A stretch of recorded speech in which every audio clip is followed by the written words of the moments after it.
Good morning. I'm Marge Sullivan, and with me on this beautiful spring day is Jesse Havens. And we're here to talk to you today about our Somerville Borough Hall. Some of you may have read the stories in the paper recently that the Borough Hall has been placed on the National Register of Historic Places, and we thought we'd like to give you a little bit of the history of the building and exactly why it qualified for such an honor.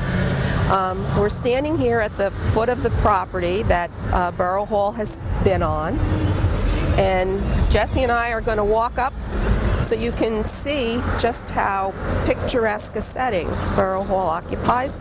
And Jesse, I hope you'll tell us a little bit about the property and how it came to be that this is such a prominent location in town.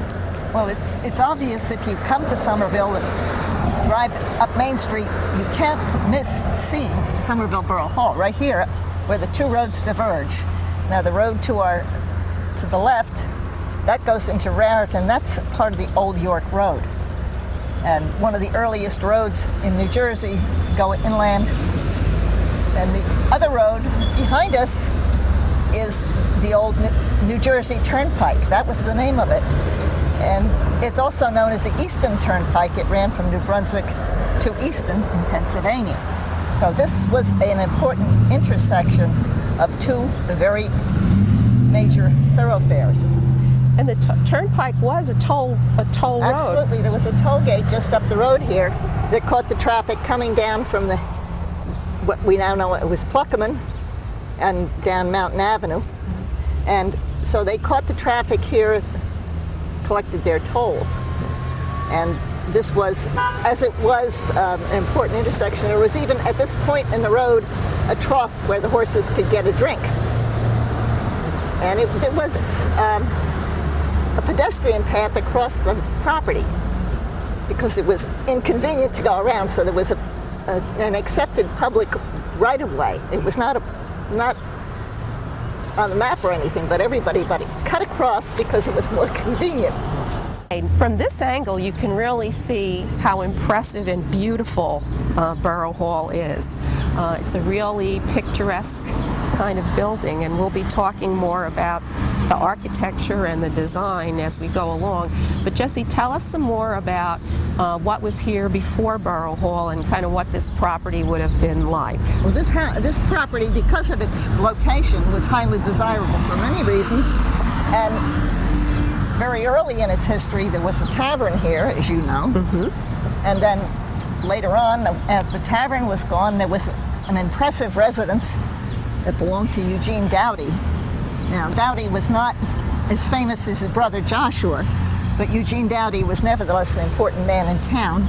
And so he would have lived at the most prominent location in town. He had a lumber yard there on the side of Doughty Avenue, and he made money. And he built himself a brick house in Gothic style. Had 18-foot ceilings on the first floor, can you imagine? Mm-hmm. And it was solid brick. To tear it down in order to build this, they had to dynamite it.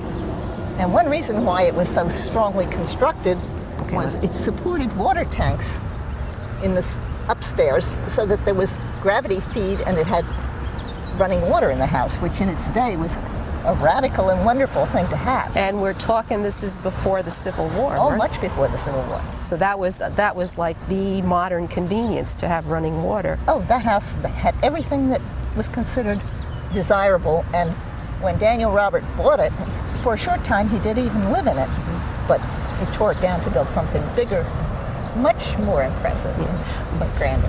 Before we get off the topic of how they blew up the old house, one of the things that you often find when they've done excavations here to put in electrical wires or some of the monuments and trees, they sometimes will uncover little hunks of partially fired brick. That they're orange in color, and I talked to a brick expert, and they said that these partially fired bricks were often used as insulation behind the main brick outer wall of the building. So you find hunks of them still buried on the property here. So Yeah. That was a common form of construction. Between the upright posts, they called it brick nogging. And yeah, it was. So when they blew it up, the brick shards went everywhere, and you can find them on the lawn if you're digging. I'm sure. Okay. Because that was all locally manufactured. It was plenty, it was readily available. It wasn't expensive. Shall we talk about the tree? If you want to. It was planted as the town Christmas tree in honor of John Rowland Stevenson, for whom the American Legion Post is named. John Rowland Stevenson. Now, tell us a little bit about him. Well, Rowley Stevenson was a very popular young man, a member of the Elks Club. In fact, he tended bar at the Elks Club, so everybody knew Rowley. He went to war in the First World War, and he was killed just a very few days before the armistice. Oh. And the town was very upset because they lost a popular young man. And they were so concerned that they brought the body back from France, and they had a major military funeral with a coffin laid out for visiting in the rotunda of the courthouse. Wow. And full military funeral from St. John's Church, where he had been an altar boy and a choir boy. And they took him, he's buried in New Cemetery. You can see his grave.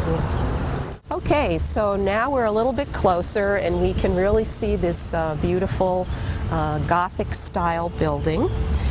This building, we know, is a copy of one that was designed by a famous architect, Alexander Jackson Davis. And you did a lot of research about Alexander Jackson Davis, so can you tell us a little bit about him as we walk up and see the building? Well, he became one of the foremost architects of his day, and he and his partner originated what they called the villa style.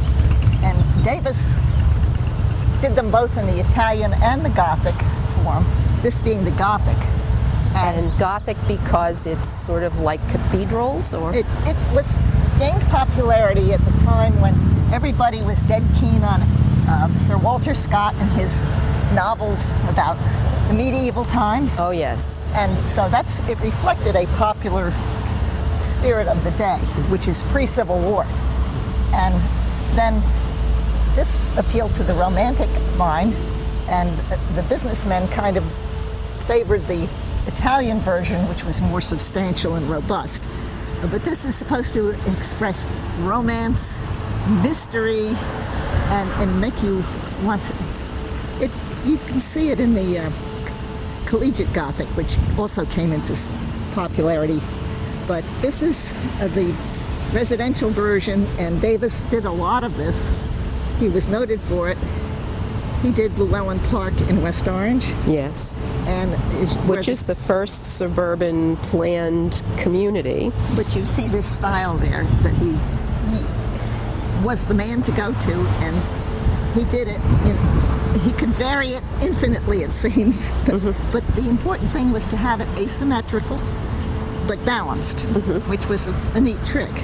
And that's why here you have the big tower on the right and a smaller tower on the left. Now, that to balance it out, originally there was a porch that went to the left. Okay, you mentioned the asymmetrical towers, so you can see them very nicely here.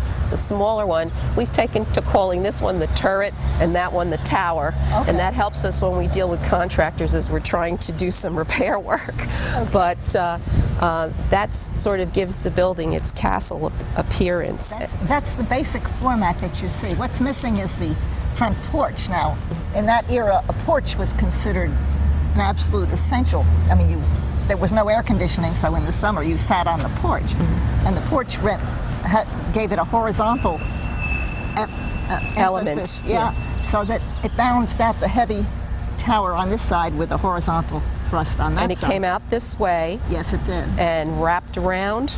Yeah, it seems to have. The Elks people tore it off when they used it as a clubhouse, so we don't. We only know what we can see from pictures.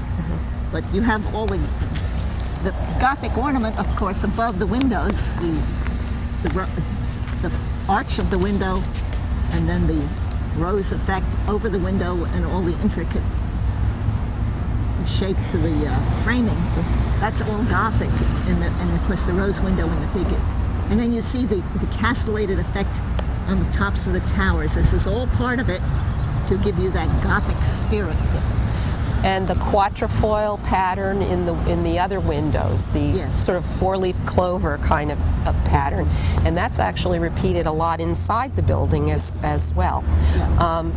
Now, the thing to remember about this house is that, as you said, Jackson really did most of his designing and construction of these properties before the Civil War. So this design, when it was originally built, was built as a home in Bridgeport, and somehow we think, or we're guessing, that Robert knew about the design and knew about that house or had seen it and chose to make a pretty close copy of it when he did this building. Yeah.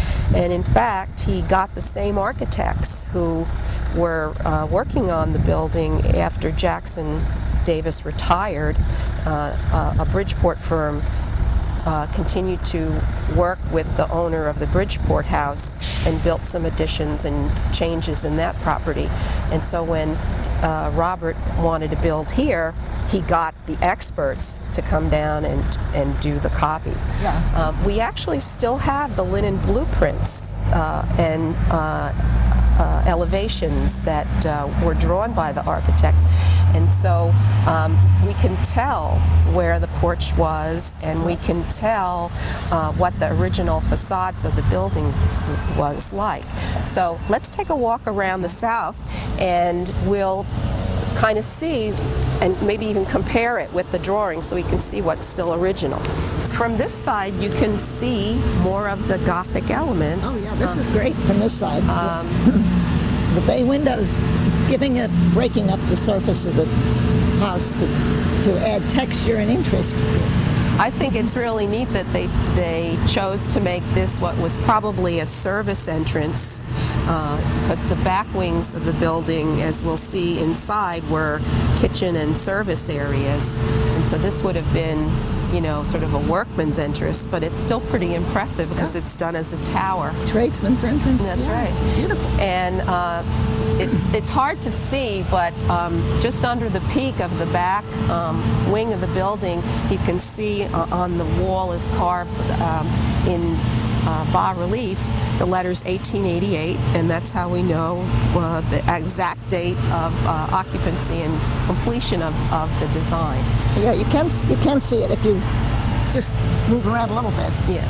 And the other thing to point out is that the porch came originally wrapping around and ended curving around the bay window and ending just at this first break in the building. So just about where the recess occurs here would have been where the porch ended. And this, other than the fact that the porch is gone, nothing else has really changed on this facade. Well, the only thing that detracts is those ventilating things that they put in for the air conditioning. They tried to do a nice job, and they did, but it does alter it a little bit if you look at them. Yeah, there may be ways to conceal that better, and certainly one of the things that's not great is that as the water drips, it leaves a stain, and so hopefully that'll be something we can take care of as a cosmetic fix. Yeah, but the chimney even is interesting. It's like a Tudor style, isn't it? Isn't it? Yeah. I mean, the detailing is wonderful. And the roof on the bays as they come out of the building, that's probably what, copper sheeting? I'm sure it's copper. Yeah. And then and around the tower, the brickwork is irregular to give it more texture, more interest. There was anything to attract the eye and add interest to so it wouldn't be plain and ordinary. The massive brownstone gate posts. Yeah, they're handsome and they're impressive, and it's impossible to tell whether they date from the Doughty residence or whether they were put in by Daniel Robert. But it's interesting that the pins for the gates are still here. And the wrought iron gate went along the whole property. Yeah, it must have been very impressive. Yeah. And we now have retained it and mounted our historic plaque on it. Which is nice. Yeah. Now, on this side of the building, you can continue to see some of the important Gothic features of the building. Why don't you talk about some of the things that you notice as very interesting detail? Well, I just think that there's no end to detail that's been incorporated, subtle ways of interesting you. If you look at the diamond design on the bay under the eaves, and then you look at the lattice pattern in the windows on the tower, you see it repeated. Yeah. And you see the stepped brickwork as you go up. Toward the roof line there, Yes, on the cornice. And then you see the stepped effect on the cap over the bay. All these little things. And then on the roof of that little tower back there, again, you have the stepped effect. These are small details, but they interest you without you realizing it. You glance at the building, you don't notice it until you take the trouble to look. But they all help to hold your attention and make you think about the house and appreciate it. I love that little tower, and it's actually functional because it conceals the flue to fireplaces, as we'll see when we get inside. It's a clever way to hide a chimney. Yes, it is. And that would have been the original end of the building. If you look at the original architectural plans, there was a little small step-out porch there that matched the one on the side and the front of the building, and that was the back door. But I guess during the Elks period they would have demolished that, yeah, because that's when the library addition was put on the building. Yeah, that was the Elks Club's ballroom, and it was they had even bigger and better plans for it, but it was in the years of the Great Depression, and they scaled it back to what they could afford, and it's still not bad. That they had an effort to express the Gothic in the irregular roof line, even though it was a plain box of a building. Yeah, and much more understated. Oh, much more. But they had a grand ball. That wasn't understated. They came from miles around. Hundreds of people came for the grand inaugural ball. It was one of the highlights of the season by the Elks Club. So, well, we'll see the inside of that a little bit later.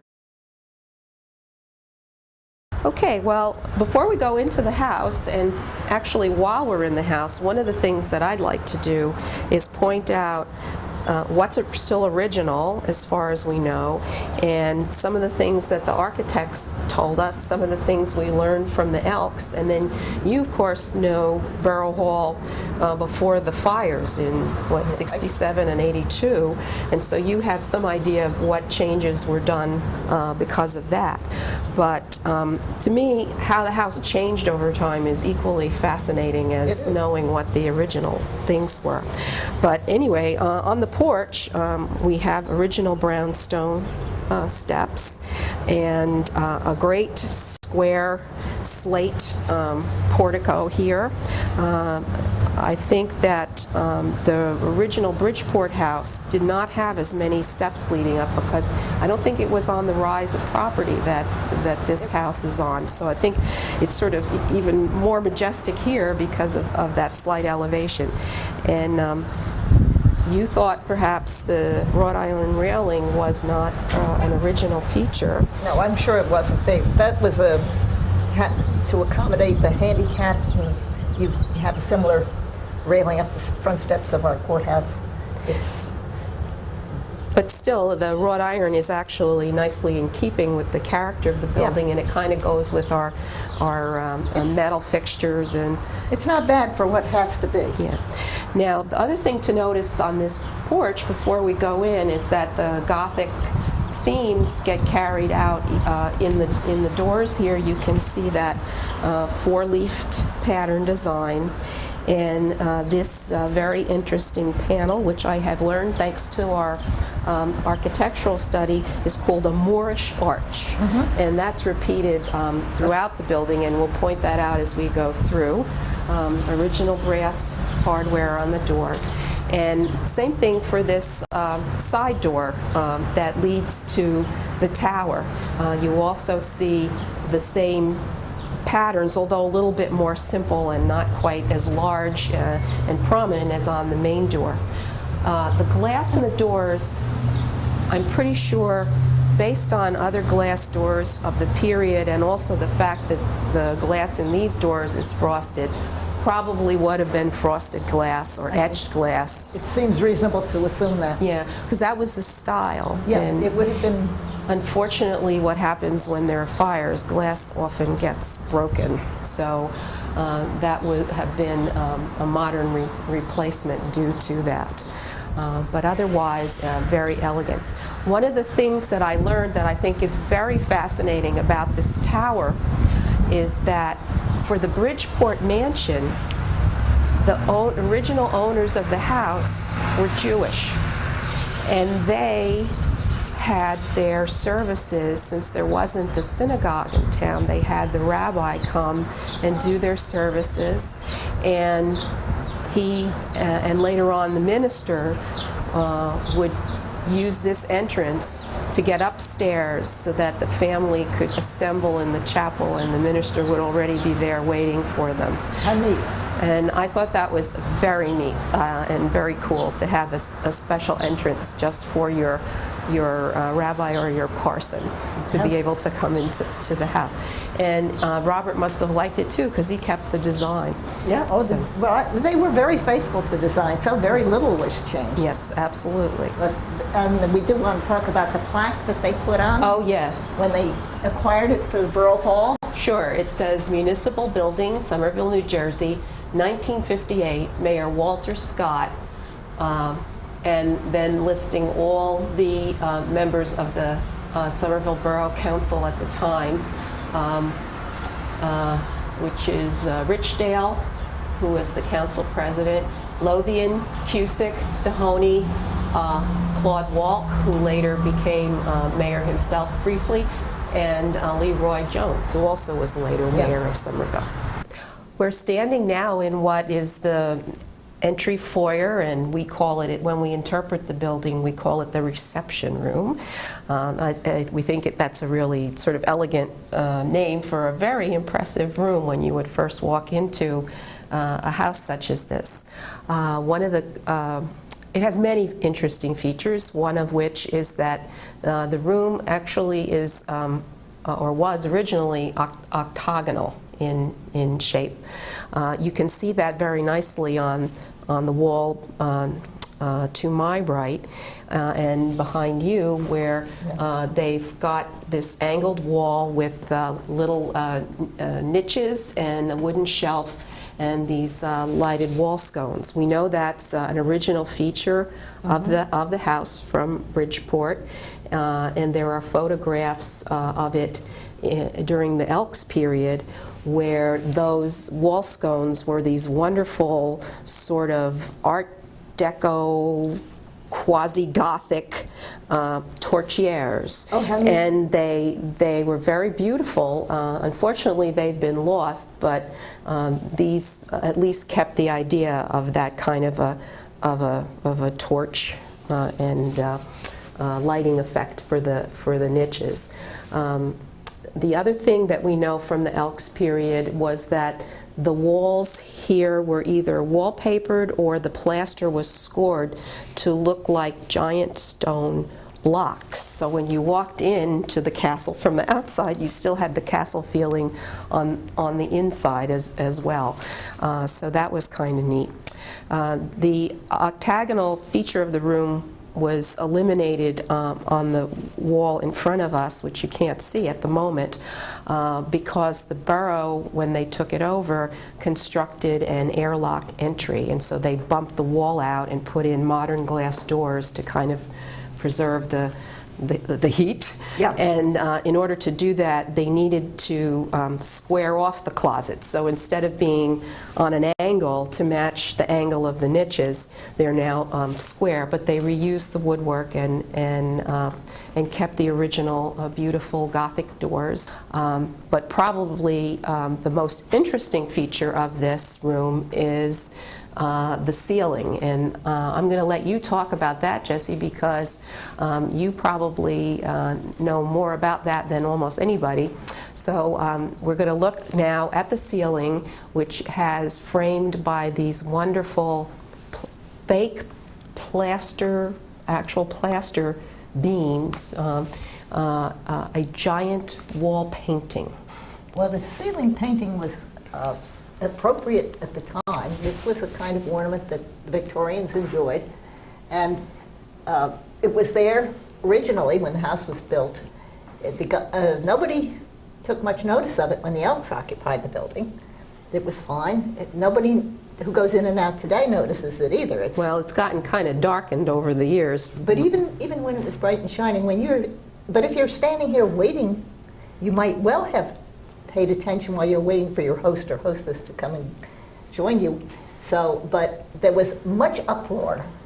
The town, page 1 of the local newspaper, shall we or shan't we keep this painting in the ceiling because we have a semi-nude. She's floating in the clouds, and it's all very romantic, and it's very much in keeping with the style of the day. We don't know for sure who painted it, but we're quite sure that it was Mrs. Roberts' brother who would have urged them to have such an ornament because he was an interior decorator professionally. Mm-hmm. This is Orville Lance. Orville Lance, mm-hmm. And he was hired by Somerset Trust to do their interior. He did the interior design and color choices for St. John's Church, other churches. He did work in New York City. He's considered to have a very good taste in interior design, so we can be absolutely sure that Orville Lance approved. If he painted it, it's possible. He was quite proficient as an artist. He might have copied somebody else's painting. He was not really the kind of man who would have painted it as an original. But we really don't know who did it. We just know that it's there in spite of protest.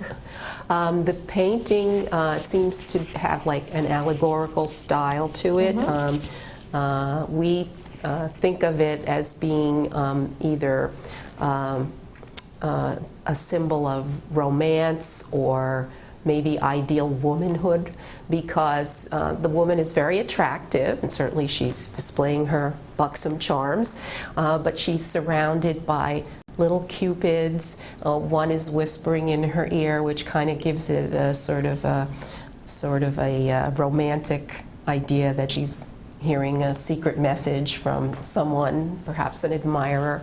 There are doves, there are roses, so everything that kind of goes along sort of Victorian ideas of ideal romance or ideal love.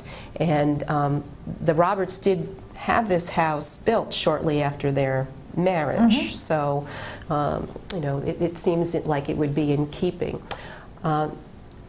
Cynthia Hollid, who had some connections at the Newark Museum, talked to their art person there some years ago, and she tells us that to have a painting like this on the ceiling is actually somewhat unusual, that even though it may have been more common in those days, over the years people have had them lost. Mm-hmm. Also, this seems to be a canvas that's actually mounted on the ceiling, and what was more common is people often did stenciling or paintings rather than an actual canvas. So this is pretty unusual, and it's really nice that the opinion to keep it overruled the opinion to get rid of it. And now our only issue is, are we going to be able to clean it, because it very badly needs to be cleaned after having survived 2 fires and mm-hmm. just being over 150 years old. It probably could stand to be looked at by a conservator if we really want to take good care of it over the years. It would be fun to see it in all its original glory. Yeah. During the Elks period, at least, we know a little bit about how this room was decorated. The glass doors and the glass transoms that are here now were probably put in by the borough. We know the doors are modern. These were originally open doorways. The transoms, I'm not sure, they may have been there originally, because without glass to let light through, this room would have been very dark, and it was often the case that for interior rooms without windows, the transoms would help pass light to the center of the building. So those may have been etched or frosted glass, but the doors themselves were added by the borough. During the Elks period, we know that they hung heavy damask draperies on the sides of the doors, and it's possible that that might have been done originally too. In fact, here on this woodwork, there may have been either folding or panel doors or something. Pocket doors? Or pocket doors, because you can see some kind of hardware up there that was left. Although, again, in the Elks photos, it was draperies that were hung. But there's 3 clear brass tracks in the doorway, and that have been left there. And so we think maybe there might have been sliding doors, and that would make sense because, I mean, the borough saw the need to conserve heat by putting the glass entry in. I'm sure they would have also liked to keep the main section of the house warmer in winter too. Yeah. Elegant as it is and was, it undoubtedly was considerably more drafty than we would find comfortable. Yeah. Because all these windows were not, there was no such thing as a storm window. That's right. Okay, this is the modern tax collector's office, but most people coming to pay their taxes don't pay much attention to the beautiful woodwork that's here, but it echoes themes that we're going to see throughout the house, and it is really a very beautiful, beautiful room. We think that this would have been the drawing room. And what was done in drawing rooms in the Victorian era, would you say, Jessie? Oh, that was where you entertained, and you would withdraw to the drawing room after dinner for polite conversation. And men would smoke. Well, men would smoke separately. They never smoked their cigars in the presence of the ladies. They had their cigars and brandy, and then they joined the ladies. I see. Okay. But this is, in the daytime, this was a nice, bright room. It has these big windows, and if you notice the windows have the colored glass above them. Yes. Again, here we have the ornamental detail, and we have the same motif that you see outside with the arched openings. Yeah, and the Moorish arches. Yeah. It's all repeated in here. And of course, the ceiling has been lowered to accommodate the modern lighting, but they have repeated or salvaged the original coffered ceiling effect. So it's all there. And you have the same ornaments at the base of the fake beams, just like you did in the reception area, and we'll see it in the other room across the hall too. We said this was white maple woodwork. Yes. And I believe in researching the house, you found that every room tends to have slightly different wood in it. Yes, that was one of the architectural features. Then the motif, basic motif was the same, but in each room there would be variations, including the form of woodwork. You don't see that played out quite as much in this room, but one of the things that's very interesting in this room is this door, Yes. which leads to the tower, and there's a stairway, a circular stairway that goes up to the second floor. And this enabled the maid to run quickly down and answer the front door. So it served a purpose, as among other things. And of course, that was the separate entrance That's right. for people who came. Yeah, But and again, the door has these beautiful Moorish arches, and you have 3 panels separate there. These single columns are repeated in a lot of the framing in this room as well as in the other room. Just really, really beautiful wood and very finely worked.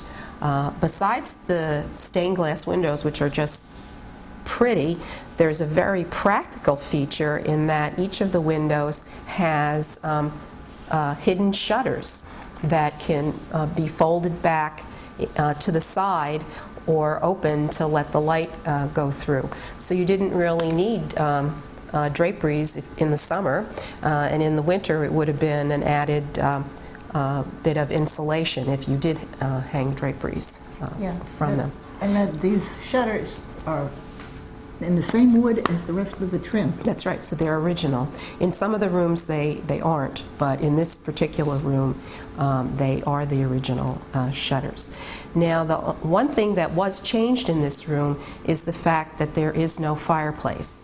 It would have been on the wall just ahead of us there, where we now have a bank of file cabinets and more practical things needed in a modern office. The fireplace was removed. We think maybe during the Elks' tenure. It's possible. Now, I think you had thought that, or remembered from your research, that this would have been the dining room during the Elks period. It could have been, although that larger room on the left, they may have used more than one room because it was a very popular place to come and eat. Yeah, and it was like the banquet facility. It was prestige, to put it politely. Yeah. So taking the fireplace out would have given them a little bit more floor space, and perhaps was a practical feature for them. Mm-hmm. But in any case, this is the only major room in the house without a fireplace. We're standing now in what's the modern Health Department and Vital Records office. It is the room just opposite the drawing room, and also opens off the reception room. And we think this was the parlor. Yes. And from your researches, we believe that the woodwork in this room is mahogany. Yeah, that seems to be what was called for. Yeah. It's not stained as dark as we would stain mahogany today. The woodwork is very beautiful, and the windows again have the folding shutters. You can see the beautiful bay window area behind us. It has the original stained glass panels, just like in the drawing room across the hall. The color scheme is a little different. It's a little more blues and greens here, and there are those little rose studs in the stained glass. So slightly different patterning, but still very beautiful stained glass, and the Moorish arch windows. You can see the shutters here in their closed state, as well as how they look folded back into the windows. Do we want to show the way they fold in and out? Yeah, would you like to show the way they fold in and out? These shutters, each shutter panel there's a pocket into which it fits, and it opens up like so from both sides. This one's a little bit tight, and then each of these is, as you can see, the loop adjustable. can be adjusted for light or dark. It's all very handwork. I mean, labor was no object when you made things like this for your home. All this is original to the house, and at night, of course, they would have closed the shades. Mm-hmm. Or drawn the shutters would be more correct. Now, in this room, you could actually see where draperies were hung, because again, they've got over the windows there the drapery hooks on this wall. You can see the hardware probably from the Elks period or even earlier than that. The ceiling in this room is the same false plaster beam ceiling with the same kind of very attractive pendants at the end. And this room does have the fireplace. It is a plaster fireplace.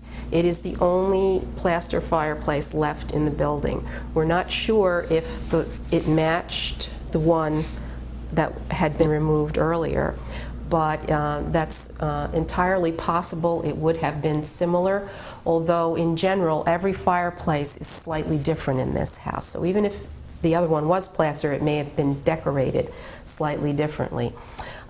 This one has beautiful relief floral. You thought that was a Tudor rose? I think that's what it's supposed to represent. And there are some carvings also in here. Most of the fireplaces, and we'll point them out in every room, have a tile facade, a tile face, and each one is different. This doesn't, and we're not sure if it was removed. It could have been. Or if it was plain. We kind of think it probably had some kind of facing in it, because this would have been the room where you entertained, and they would have most likely done something very showy. And so to have it plain like this seems a little out of keeping. So there must have been something here that was decorative that, that was removed. The columns in plaster actually imitate the same style that you see in the woodwork. So even though it was molded to match the woodwork. And the other feature of the fireplaces that are interesting is that they all have cast iron boxes, and that's because this house was heated by coal, and so they were coal burning fireplaces, not wood burning fireplaces. As we go out, there's a little button on the woodwork that still remains that would be a call button for you to press to get your lady's maid or gentleman's servant to come and take away whatever you needed them to, or to bring refreshment to your guests. Yeah, but this would be an improvement over the bell rope. Yes. So this house had more modern features. We're standing now in the main hallway area of the building. And the most striking thing is the beautiful black walnut woodwork here, which is elegantly carved.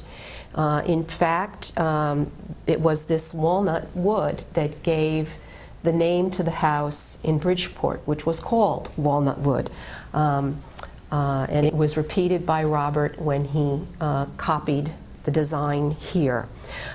This part of the building, I think you mentioned, Jesse, was badly damaged by the fire. In a 1967 fire, this is the area of the house that caught a heavy lot of damage because the fire started in the basement, and the stairs to the basement are under the stairs to the upstairs. And so stairwells often do function as a chimney for fires.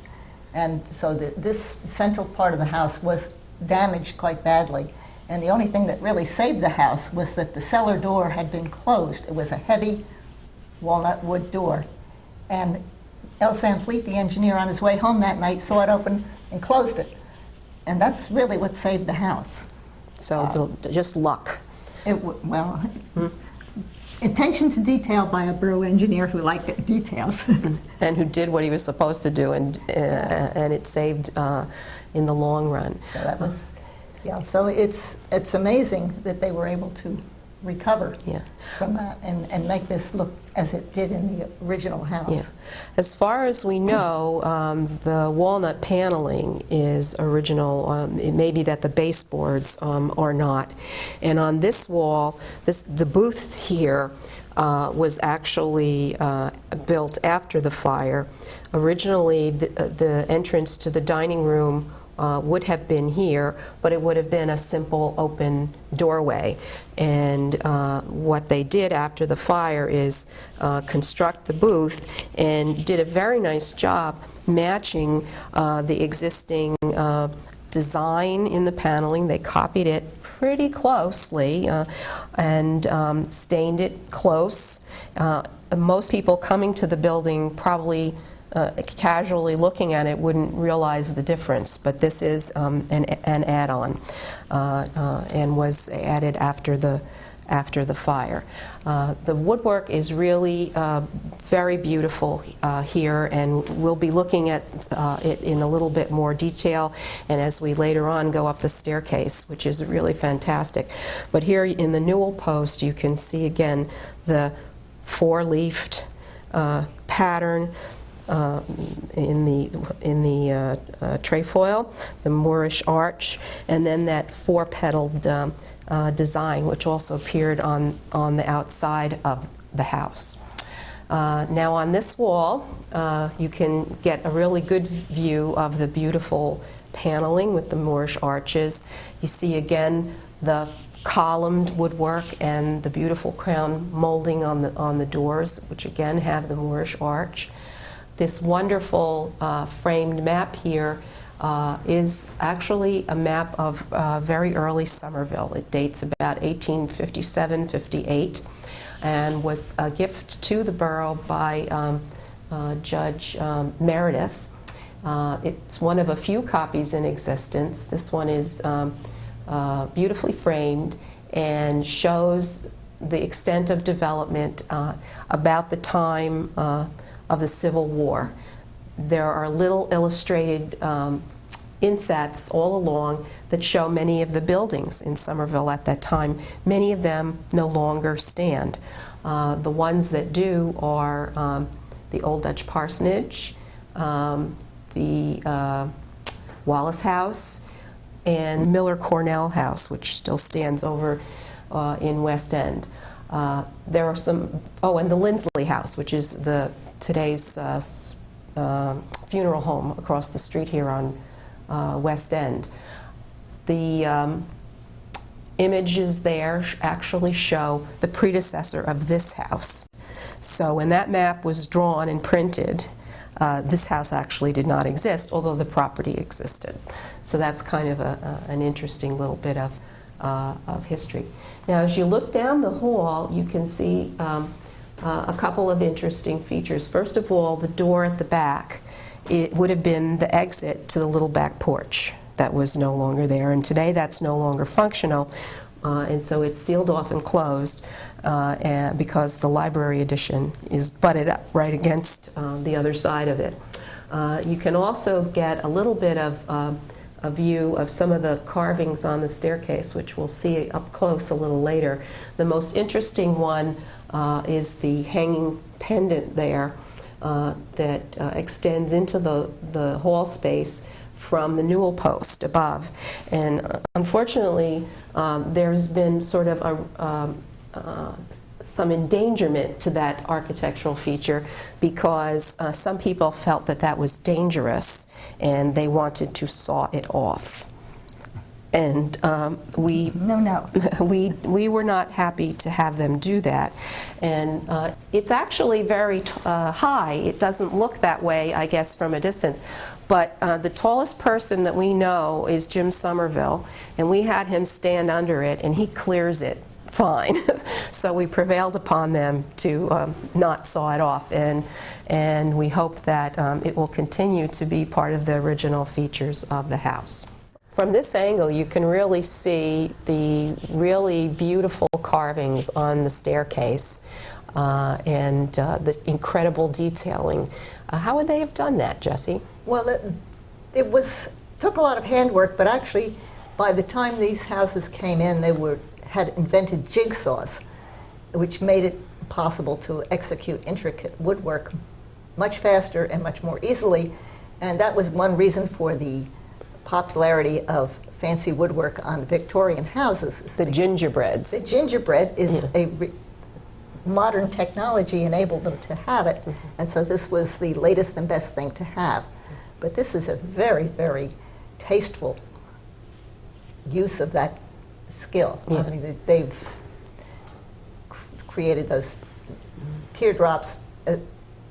It's a fringe, and it repeats all the way around the stairwell, and it just adds a tremendous amount of visual interest to me. And it repeats the pattern in the pendants too, the same style. So we're mostly used to thinking about gingerbread on the outside of the houses, but here's a very fine inside example. And again, it copies the motif in other areas, especially in the banister. And it's all done in hard wood. It's not cheap and easy. As you said before, this area of the house had a lot of changes done to it because of the fire, and efforts were made to restore up until about this part of the house. As we round the corner here, though, some changes were made by the borough, either at the time that they first occupied the house or later after the fires. Around the corner, there's a short hallway that leads to the other back wing of the house where originally there would have been the kitchen and service areas of the house.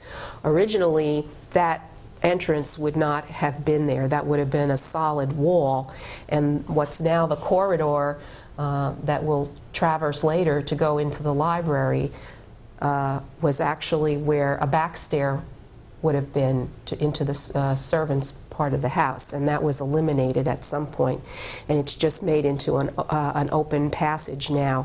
What had been the door to that area is now a closet and is tucked in the corner, and a back entrance was made into what was once the dining room. We're standing in what was originally the one of two entries into the Roberts dining room, and this room is finished in quartered oak, which is the other wood expressed on the first floor. And I think the paneling in this room, I think, is just beautiful. I'm a real favorite of oak, and you can see it, the beautiful golden tones in the paneling here behind me. Yeah, there it shows up to this particular advantage. Yeah, and again, it's the same Moorish arch, and the door here is more simple, but this would have been the connecting door into the parlor. So your guests who you greeted and were enjoying talking to and visiting would not have to go back into the entry hall. You could just move very smoothly and seamlessly into the dining room. The other beautiful features in this room are the fireplace, and this is one of my favorites because you have this beautiful wood with the many repeated carvings of this trefoil pattern, and then you have the floral motif here in small, just under the lid. I don't even know if you can see it.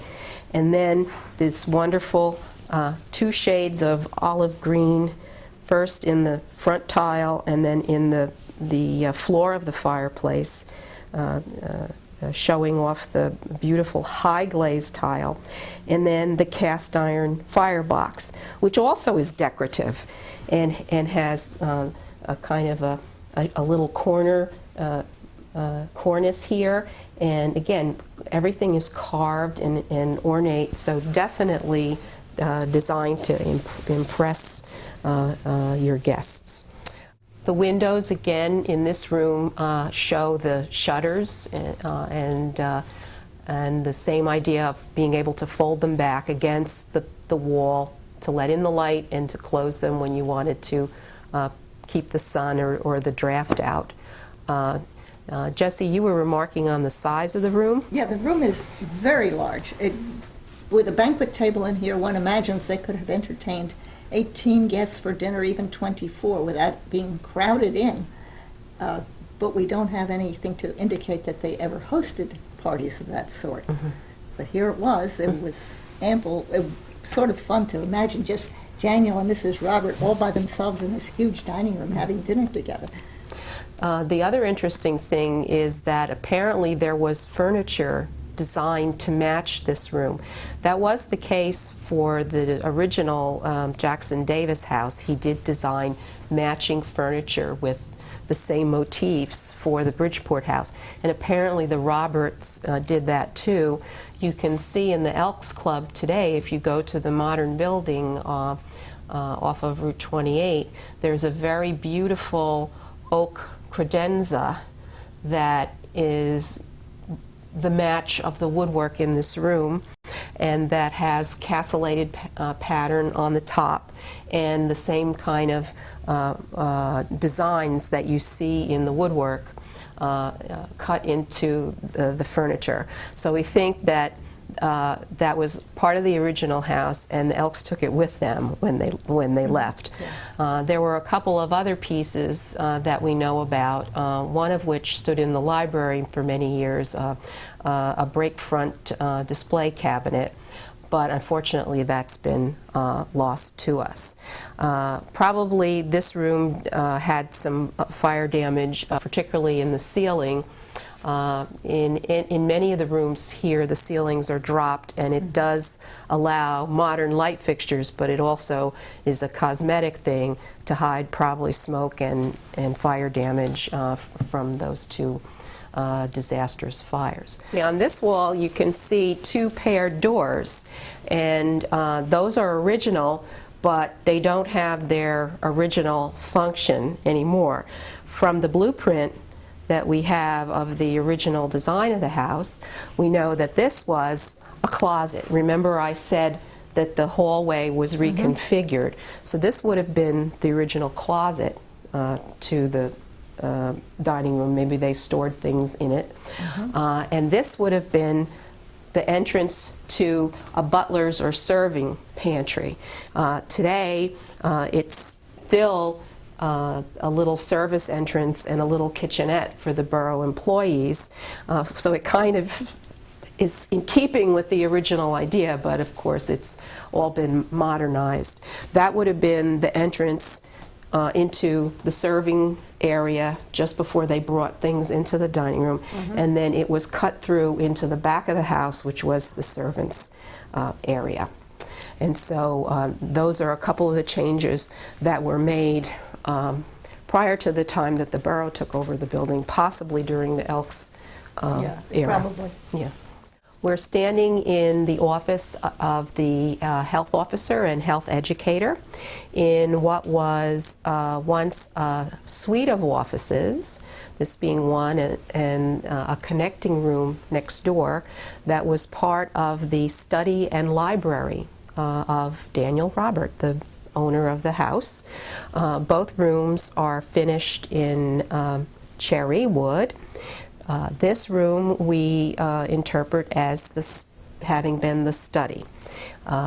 It has some features that are common to the rest of the house, the woodwork, which you can see framing the windows, and the paneling underneath the windows, which may be a little difficult to see, but it has the same pattern with the Moorish arch that you see in the hallway of the rest of the house. Same wide baseboards, same columns at the base of the woodwork, and one of two corner fireplaces in the building. Remember the little tower at the end of the building near the library entrance? Well, that conceals the flue to this chimney, and a matching corner fireplace upstairs. This fireplace has beautiful wood carvings. You'll see the same patterns in it that we saw throughout the house and in the other fireplace, but they're varied. It's given a little different twist every time. Same thing with the tile. It's the same high glazed, two-tone shaded tile like in the green fireplace in the dining room, but here it's a warm golden color and it shows off the cherry wood really beautifully. The cast iron firebox is decorative again, but again it's a variant and it's different than the previous one. It has a hood, very beautifully floriated pattern on it, and if you can zoom in and look at the inside of the firebox, you can see that it has a repeated fleur-de-lis design, and we think that stamps this room very much Robert's, because his family origins originally were French Huguenot. So for him to have a fleur-de-lis, which is actually an emblem for the country of France, kind of goes in line with, you know, family ties and his family's origins. So it kind of really stamps it as his room. One thing about this fireplace, the hearth has been preserved. In the other room it was not, but you see the tile hearth extends out, and it's with a matching tile. Yeah, with a contrasting trim.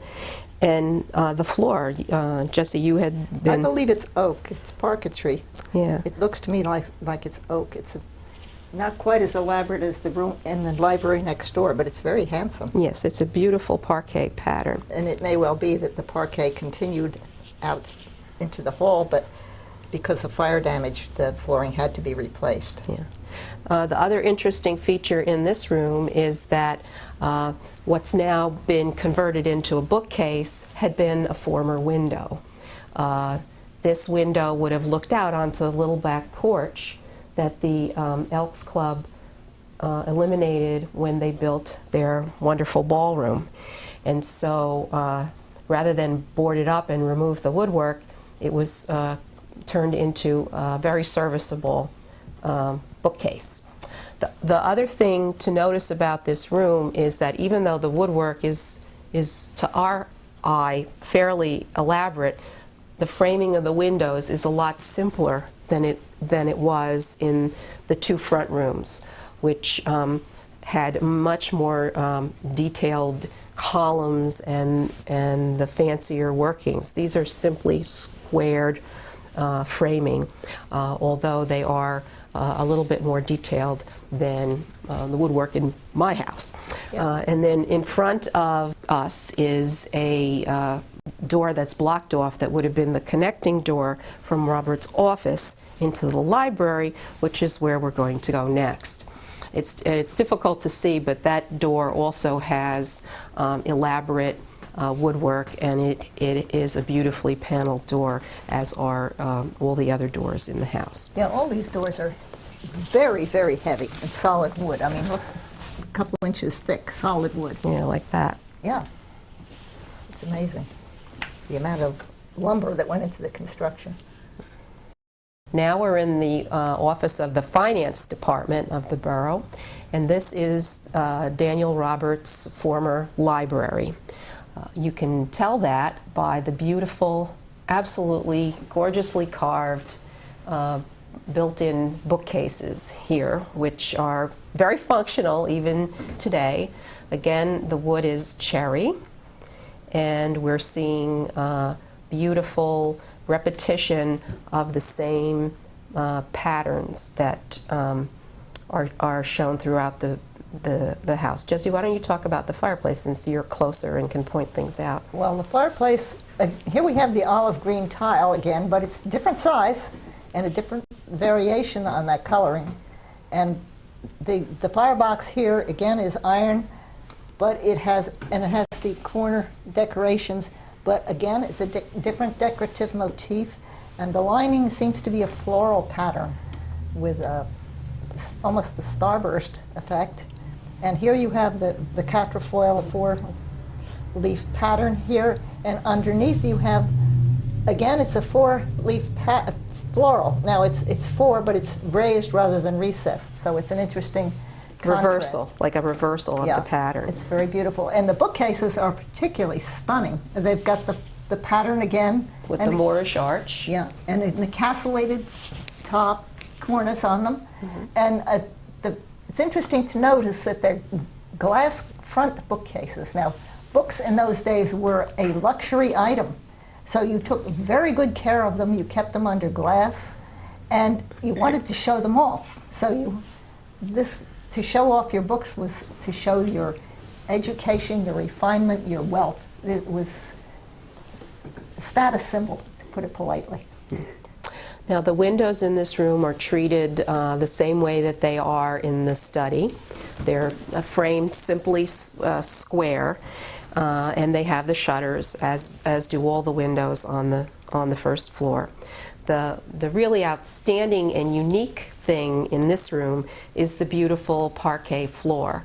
And you can see it most excellently in the corner just in front of the bookcase over here to the left of us, where you can see that the squares in the room are larger than the parquet floor in the other room, but we have an absolutely beautiful border.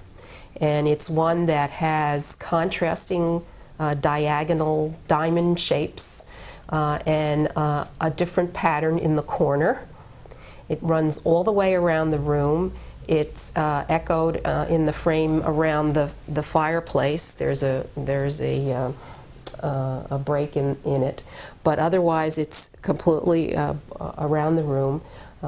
Jesse was commenting just a minute ago that would be a beautiful complement to a central oriental rug, and apparently Janet Kelk has similar idea because she's used some oriental type rugs to protect the floor here in several places. So it's definitely in keeping with the room. We had a real scare in this room a couple of months ago when a hidden pipe in the wall that we did not know about burst and leaked into this room and caused some water damage on the floor.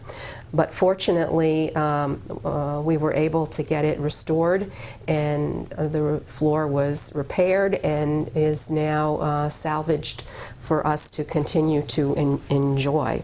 Now we're going to be heading up this very special staircase, and you want to tell us some of the unique features of it, Jessie, as we're going up? Stairways were considered an important architectural feature. They were meant to dramatize your hallway, and in this case, they beautifully designed. It's broad, shallow stairs, and it definitely has a perspective. At the bottom, the stairs are wider, so that it gives you a greater sense of depth. And this is all to enhance the visual appeal.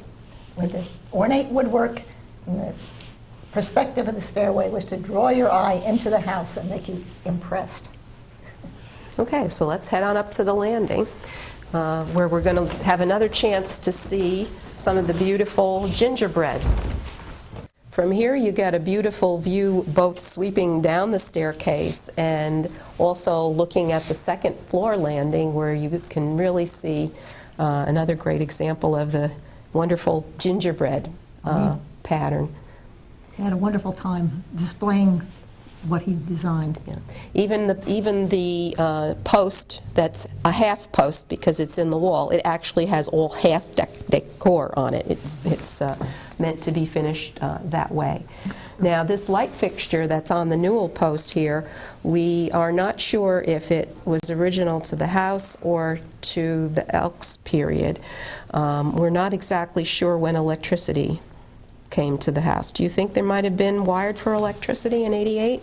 They may have had, but it would not have extended to that much. It would have been very limited. So I would say that that's probably an Elks Club addition. Yeah, or perhaps was added later on during the tenure of the Roberts, if not original. We think it was one of a pair, because if you look down at the newel post, there's a cap there where it looks like another fixture may have been mounted. And there's a light switch on the post. And there's a light switch on the post. So we think that there were two of them. This landing has a small door off to our right here that was original to this. Today it's the women's room entry. Then it would have been a closet, but probably during the Elks period it was remodeled, and it was for a long time early 20th century decor for a public restroom. So obviously we won't be going in there today. I think we might mention that these brass rails are a modern addition, so you will not, because the railing here is very low, presumably you could fall. So the safety codes dictate that we should have something like that to make it less likely that anybody would go over the edge. Right, especially small children. Well, the Roberts had no children. No, the Roberts had no children, so that wasn't a worry for them. The other interesting things on the landing are, well, once again, here would have been the entryway to the servants and service area of the upstairs portion of the house. And that is also where there was a lot of extensive fire damage, so it's basically been totally rebuilt since that fire, so we won't be going in there today. But the other interesting thing are, this is where we begin to see the portraits of the first Borough Council and the mayor. They have the place of honor on the landing, and the portraits continue as we go up the stairs and into the mayor's office. Jessie, why don't you tell us a little bit about the first Borough Council here? Well, I think it's interesting because several members of the Borough Council are merchants in town, which suggests to you that Somerville was a very important mercantile hub for the area. And we have Albert Klein. He was a furniture merchant. We have Charles Schwed. He was in haberdashery. We have Maxwell. He's an undertaker. And now we have over here Joseph Barris. I'm sorry, I can't tell you what he did. But Walter Durling was the president of the council. He was a conductor on the railroad. And we have Louis Bellis. He had been a blacksmith, but by this time he had moved over, and he in cooperation with Valentine had a carriage repository, so-called. They dealt in carriages and buggies and things like that. And they lost it all in a disastrous fire. And then the other gentleman in the picture is the mayor, Charles Kenyon, much younger at that point than he appears in this picture. And Kenyon Machine Shop was in Raritan. Their business still operates today out on the highway. But they custom-made machinery, especially for the woolen mills. Yeah. I read somewhere that Kenyon actually had his own patent for some machinery, so he was evidently a pretty inventive and sharp kind of guy to have a patent in his own name. So they were a very illustrious group of men, and the Somerset Democrat in June of 1909, June 11th, was when they first sat as an official borough council, called them as fine a looking half-dozen men as ever graced a borough hall. How nice. How nice. So let's head on up the stairs now. We'll pass some of the other portraits and come up on the second floor landing.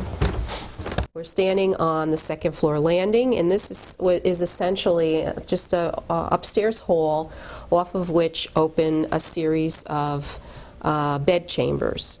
Now, in the original design of the house, there were really just 4 simple rooms on this floor. Robert reconfigured and tweaked the design a little bit for his own purposes, and we'll talk about that where we see some of the changes.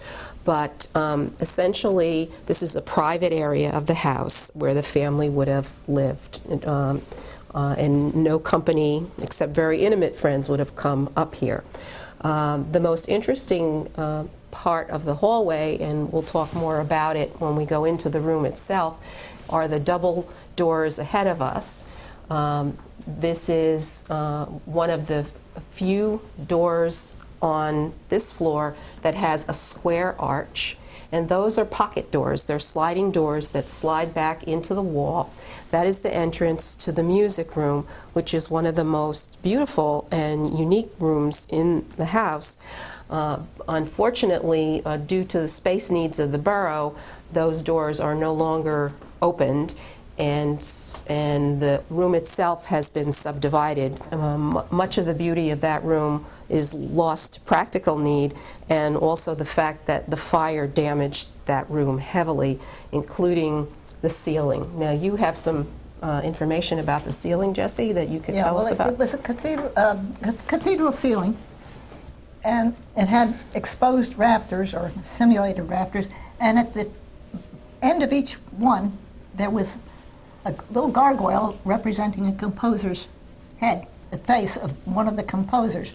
And that meeting was used for borough council meetings. They had their borough council meeting in there, and if you were at the meeting and you got bored, you could sit there and you could look at those faces and you could say, now which one is Chopin, and which one is Mozart, and which one is Beethoven, and kind of entertain yourself while they droned on and on about business meetings, because sometimes, as you know, they can become interminable with routine business. And I suppose having the pocket doors was practical because they could slide them open, and then the meeting could extend out here into the hall. Yeah, if they wanted to, they could accommodate a considerable audience. Yeah.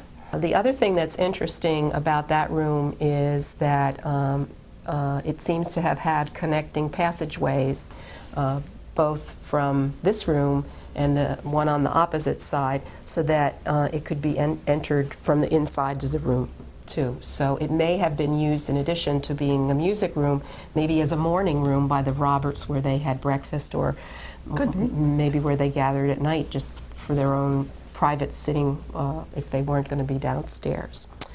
Now, we're going to head into what today is used as the mayor's office and which we interpret as Daniel Roberts' bedchamber. And I'll tell you why, and maybe you'll tell us a little bit more about Daniel Robert. Oh, Daniel Roberts, interesting person.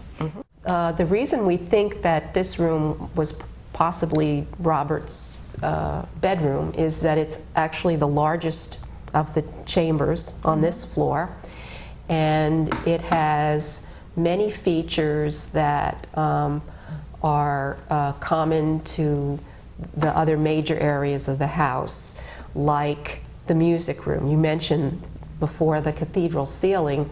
Well, here is what that cathedral ceiling would have looked like, except it doesn't have, unfortunately, the music busts at the end. It has instead the decorative pendants that match the main rooms downstairs in the hall. The wood is a very beautiful, rich color. The stained glass windows are absolutely beautiful. If this is a castle home, you could easily imagine the king residing here because of the very beautiful windows. This is a very large, round rose window. The color scheme is mostly blue, although it has touches of mauve, which is, I guess, one of the popular Victorian colors in the late 1800s. The room has pretty much all of its original woodwork. We're very lucky the fire didn't do much damage here. The picture rails on the wall are an addition. They wouldn't have been here originally. The room was redecorated during the Holland administration with private donations. David Holland made this the official mayor's office. Before that, it had not been used as an office. Since he did that, it's been the mayor's office, and it's also used for small meetings. And we often meet here as the history committee, as do many other small groups. I wanted to maybe talk a little bit about Roberts himself, if you have anything to add about him. It's true, we don't know very much. No, you found out more about his family and his family background, but the man himself is rather undifferentiated from the background. We don't know much about him, except that he continued to do business in the city after he married Angelina Lance. And she was the local connection. She was a Somerville resident. The Lance family appear to have come to Somerville from Peapack, or that area. Her father is listed as a wool merchant, and the fact that there were woolen mills here would make a move to Somerville an appropriate and attractive move for the family. They apparently lived on Main Street up over one of the stores in an apartment. There were several children. Angelina had a little millinery shop, which was a thing for a woman of that social status to have. And we know that Daniel Robert, among his business interests, dealt in wholesale millinery goods. So it would appear that that's how they came to meet, was through this business connection. Neither one of them was young when they married, and they apparently had known each other for some years. And it appears that there was talk of matrimony, but they didn't marry. And they didn't marry, and they didn't marry. Finally, Lance sued for breach of promise. Oh, in court? In court. They filed papers in Brooklyn. And the case never went to court. We don't know the details because it was settled by him marrying the woman. And the paper duly records that after the marriage ceremony was conducted, it was a civil ceremony in the it was in the parsonage of the St. John's Church, so I guess it's not a civil ceremony, but it's not a It wasn't a huge formal wedding. It wasn't a formal church wedding. And it wasn't a society wedding. Definitely not. And the paper goes on to record that after the ceremony, the groom spent the night in the Tin Ike Hotel across the street from the bride's residence. So we can conclude whatever we want from that, but the couple did continue to live here together throughout their lives. They traveled together extensively after they were married. They went to Europe, they went to Mexico, they went all over. They spent very little time here. They spent some time in Somerville, but they would go to Florida in the winter. And they were not active in the social life of Somerville whatsoever that we can determine. They sort of kept to themselves. Mm. So that's what I can tell you about the family. And Robert actually died in New York. He had, his family were well-to-do. They were French Huguenots from Long Island, and he had inherited the job of managing the family business. And there was real estate, as I conclude, that he managed those, and he would travel into the city regularly, which was not hard to do from Somerville. You could commute on the train. It was becoming the thing to do at that point. And in fact, when this house was built, the Somerville paper commented that we needed more wealthy New York businessmen to locate here. Mm-hmm. This was thought to have been just the thing for Somerville. So he traveled into the city, and according to his obituary, he was stricken with a heart attack on the streets of New York, and he died from it. He never recovered. She continued to live here for some years after his demise, but eventually she sold the house to the Elks Club and moved to a smaller home here on West End Avenue, where she spent the rest of her days.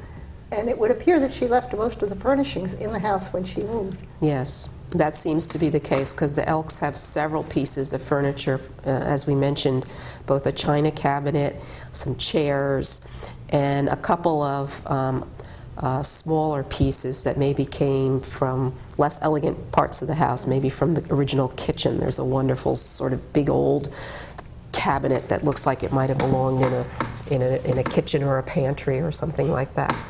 So yeah, I think that's right. She probably did sell the furnishings with the house. And unfortunately, the Elks have moved several times since they left downtown Somerville, and I'm sure things got discarded along the way, which is a little bit unfortunate for us. But fortunately, they did preserve some things, and in talking with some of the historian-oriented people there, they actually had the original contract for the sale of the house, and the names of the people who signed it, and things like that. So we do have some records from them, and they've been very gracious to talk to us and tell us everything that they know, although over the years a lot of information has been lost. Yeah, it's interesting to speculate which one, whether it was Daniel Robert or Angeline, who wanted a house of this size and this magnificence and this style, because they were copying a house that had been built 50 years before. It was no longer fashionable in that sense, and although it was a landmark house that they were copying. So it's very interesting to speculate, you know, whose influence it was that made the choices. And maybe that was a common interest, and maybe that's what helped to bring them together. Maybe.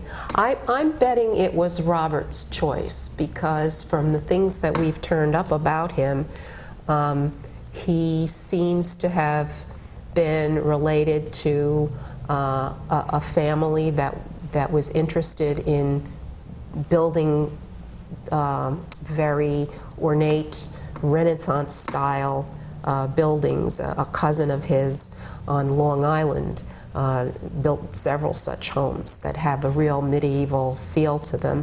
So it may be that he was sort of mimicking what was being done by other members of his family. It also seems to me that Robert was primarily a New York businessman, and Jackson Davis had a number of properties in New York that he had built. He might have gotten familiar with his architecture that way, and decided to copy a building because he was familiar with and liked what he saw. And it also is interesting to me that he basically chose to live out here, away from the city. It was sort of like an escape. And in fact, the branch of the Robert family that remained on Long Island actually was rather flamboyant and in the press a lot.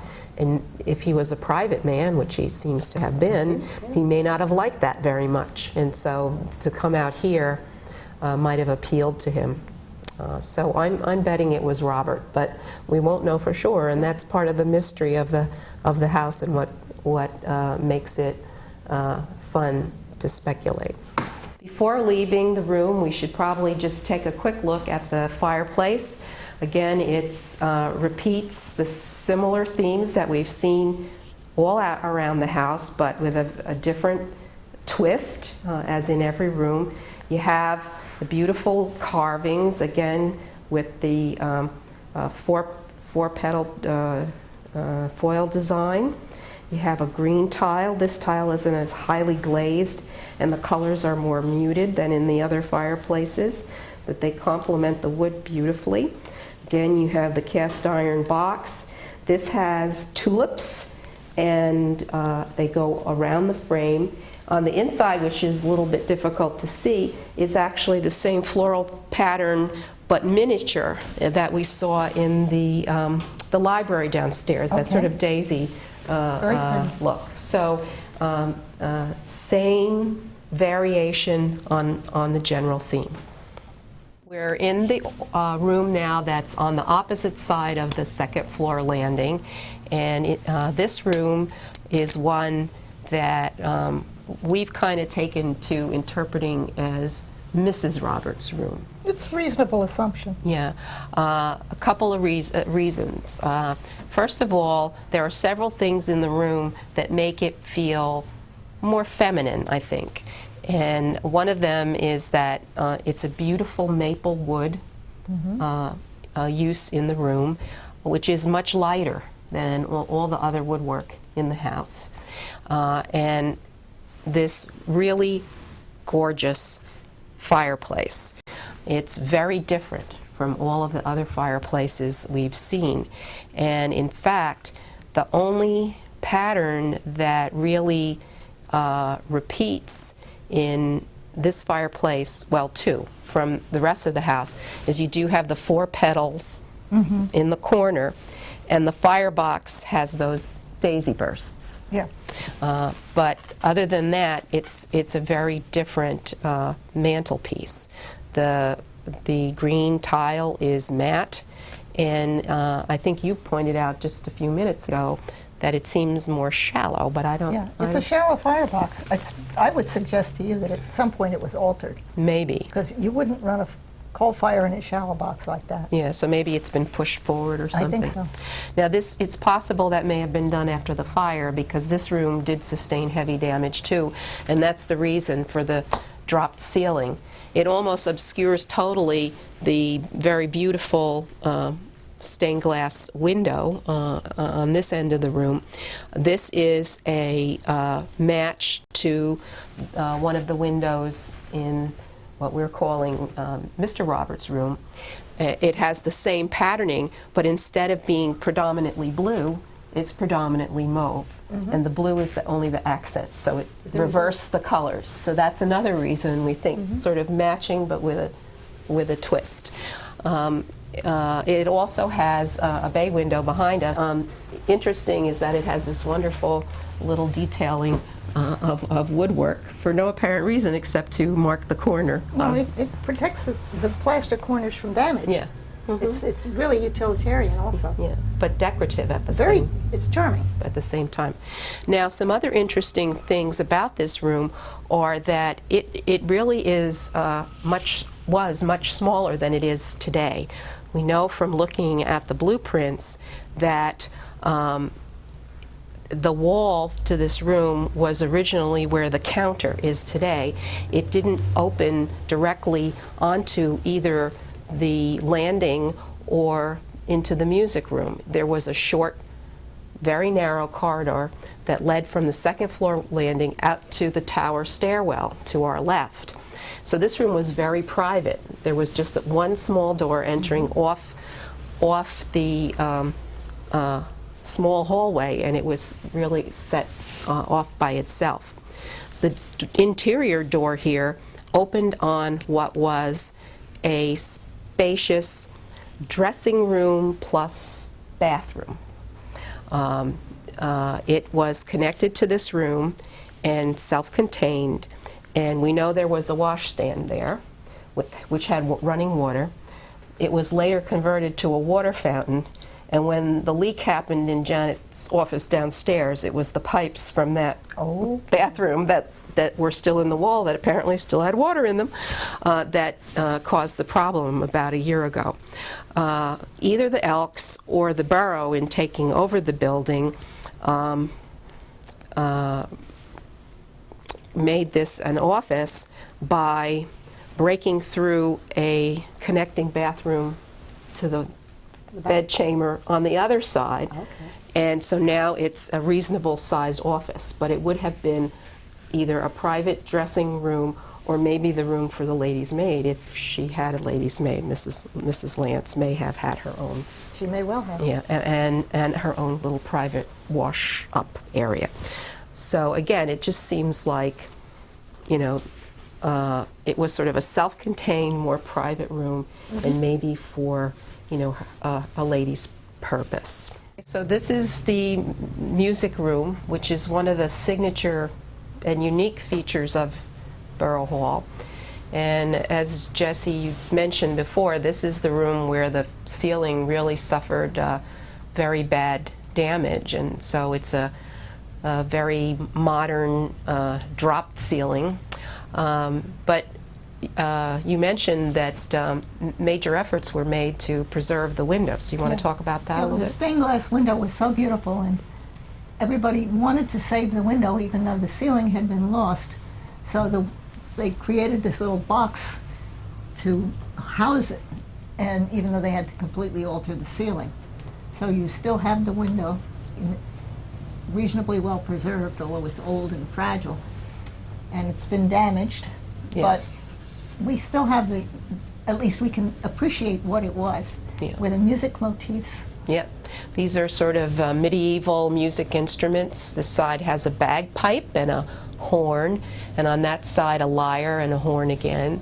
And here a classical figure, I guess, holding and playing a harp. It's a beautiful cathedral-style window with panes that are movable up and down to open and close the window. Unfortunately, we can see there's been some damage there, and we've recently submitted for some funds to try to repair that because the window is in very fragile condition. Yeah. The one thing that's neat about it is that it gives us some clue to the Roberts' taste in music, because even though they had many composers around the ceiling, they chose two particular individuals to have their portraits mounted in the windows. And we have done a little research to find out who these folks are. This gentleman here is Vincenzo Bellini, and he was a composer of Italian operas in the 1800s, very lyrical operas. I don't know that it's anyone that is routinely performed today, but evidently his operas were popular in the Victorian era. The other gentleman is Michael Balfe, and he both composed music and was an important tenor in his day, and he was Irish. So he was well known for singing operas as well as composing some of his own music. These panels actually are movable, so they kind of have the function that the shutters do in the other rooms. The shutters here are probably after the fire additions, and instead you had these panels that could be opened and closed if you wanted privacy or light. So that's sort of a very unique feature, having a stained glass window that opens that way, like a shutter. The other thing is that the coloration is so muted and so delicate. It doesn't have the strong colors that were often associated with stained glass. Right. This window is especially beautiful in the early morning because the morning light comes through it and you can just see it's very dazzling. It's why we think it might have been used as also as a breakfast room for the Roberts. It's just breathtaking when the sunlight comes streaming through there in the morning. We're in the office of the assistant to the engineer. This is one of the 2 remaining bedrooms on the 2nd floor, and we think that probably these were guest bedrooms. One reason is that they tend to be somewhat simpler in terms of the woodwork in these rooms. In this room, the windows behind me have much simpler framing, and the woodwork is plainer underneath the windows. However, you still have a very beautiful use of woodwork in the fireplace, the closet door, and the entry door. Jesse, you want to talk about the fireplace? Yeah, well, here we have those motifs that we've seen all along. We have the Moorish arch, but tall and narrow. We have the quatrefoil with the 4 leaves. Here the tile is different altogether. Again, it's a dark maroon or brown, and it's sort of a masculine sense. And the firebox, again, it has a scrollwork pattern, which is different from anything we've seen before. Yeah. But it's a very harmonious effect created by it, and it has substance, and it says, you know, we are people of importance, and you have, of course, you still have your nice wide baseboards. Right. It's still speaking of people of means and good taste. The other thing that's interesting about that mantle is that it has a very wide shelf. Notice that it's kind of set back into a little alcove in the wall, and that seems to be because they built the closets. There's a closet on this side, and then the closet in the other room opens into the mayor's office, and so that little bump out kind of created a recess, and they filled it by putting in the fireplace in that niche, and then you just have a really wide mantel shelf, which I'm sure gets appreciated to put lots of pictures and plants on. All of the rooms in Borough Hall are very sunny and bright, and the staff here uses that to great advantage for their plants. Closets were another luxury item, by the way. Oh, yes? Ordinary households did not have closets. They had what they called an armoire, which was a piece of furniture. And if you really didn't have much money, you just had some pegs on the wall, because you didn't have a lot of clothing. You had your Sunday best and maybe one other besides what you wore, and you didn't invest much money in clothing. That was a luxury item. It was difficult to keep, too, because if you were wearing natural fabrics, wool doesn't lend itself to being kept long, and it would have soon gone the way of becoming moth-eaten fairly easily. Oh, well, every night when you took off your jacket and trousers, you brushed them carefully to get rid of the day's debris. We're sitting in Pete Hendershot's office. He's the Director of Public Works for the borough. And Pete has the distinction of being the occupant of what we call the tiki bedroom at the Robert House. This house, as we've seen, keeps repeating all these Gothic and Moorish designs throughout the whole house. This room has very little of that except for the doorways that open on the hall.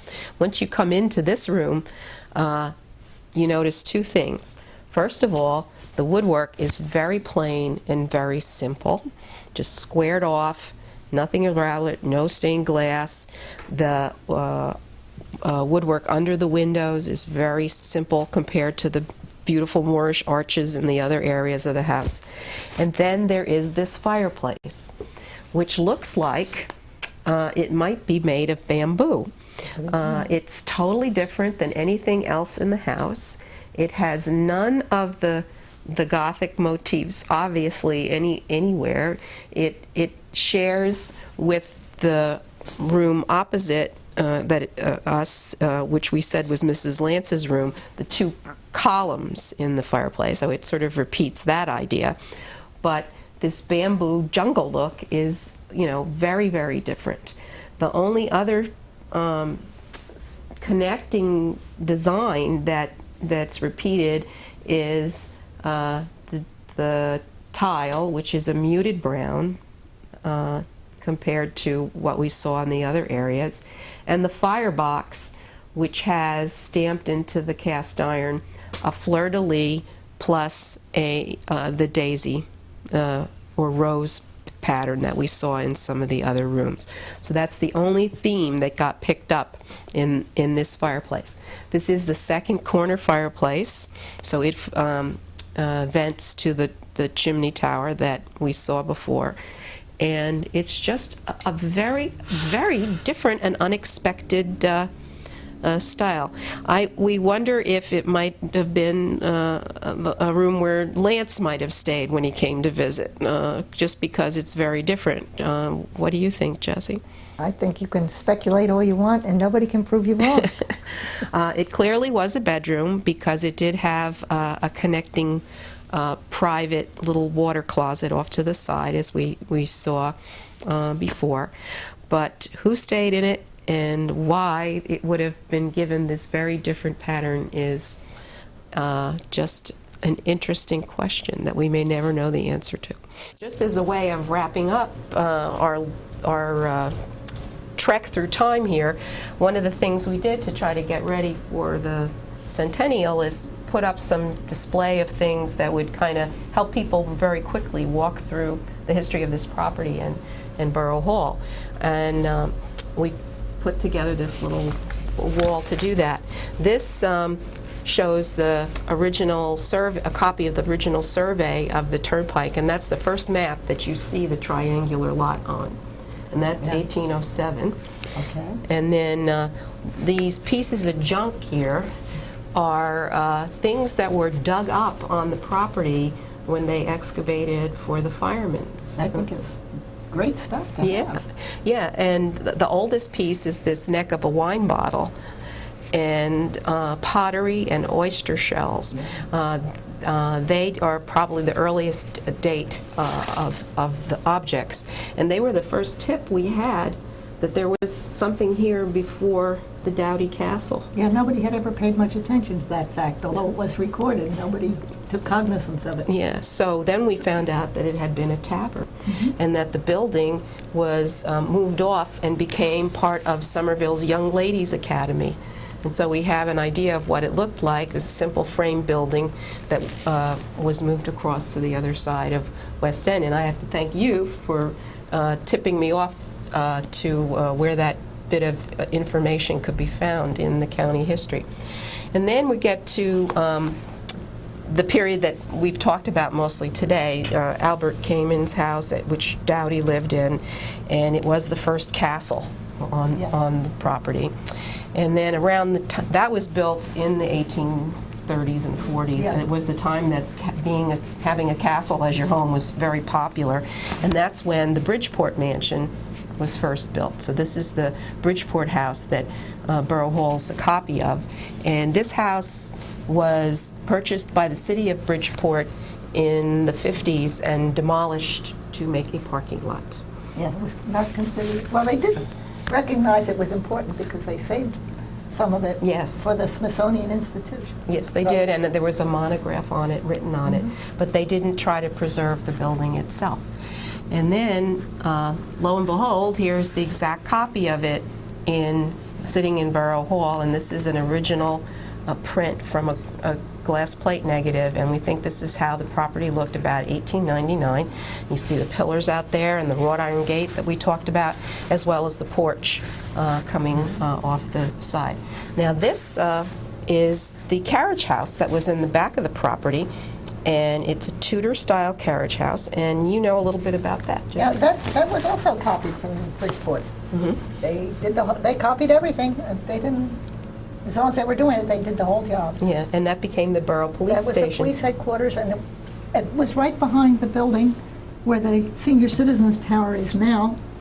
and it's fortunate that it was there because the first fire, which was in 1967, was discovered because a policeman coming back from his tour of duty to the headquarters happened to look at the building at the Borough Hall and notice smoke. And thereby an alarm was sent in, otherwise we might not have Borough Hall today. And the other piece of information that is interesting comes from the Elks tenure, and it's over here to my right. And you'll see first a picture of Borough Hall as it appeared during the Elks era in the 1930s. It's the original color of the building can be seen. Nowadays we've painted it because it hides the scorching on parts of the building from the fire. And then we see two designs that were considered by the Elks in the late 1920s for building an extension onto Borough Hall. This one has a really massive building with the castle extending out onto probably what would have been Mountain Avenue. That's how huge it was. And then a more interesting and scaled back design in 1928 that they considered as an alternative. And we all know what happened in 1929. The stock market crashed and nobody had any money, so these dreams were not able to be realized. And then when the Elks did in fact construct something, it was not until the 30s, late 30s. And it was modest by comparison, but it was quite grand nevertheless. Yeah, and it did, in fact, if you look closely at this particular one, it actually kept some of the ideas. You do have this sort of bump out that's a side entry, and you have the cathedral-style windows, 3 of them, and so they kind of tried to do a scaled-back version of that when they built the library add-on. Yeah, they And did the best they could with what they had to work with. at the time. And the final thing that's interesting is that the original Bridgeport mansion had a library addition built onto it too, so inadvertently they copied Bridgeport once again, although by that time Report no longer existed. yep, or was pretty close to being considered a derelict house and need to be ripped up. And the Bridgeport one was, of course, quite a different style. But yes. Yeah, it was a Gothic type of style. So that's kind of the history of Borough Hall, and in a way, a history of Somerville itself. Yes, it's fun to see how things progress.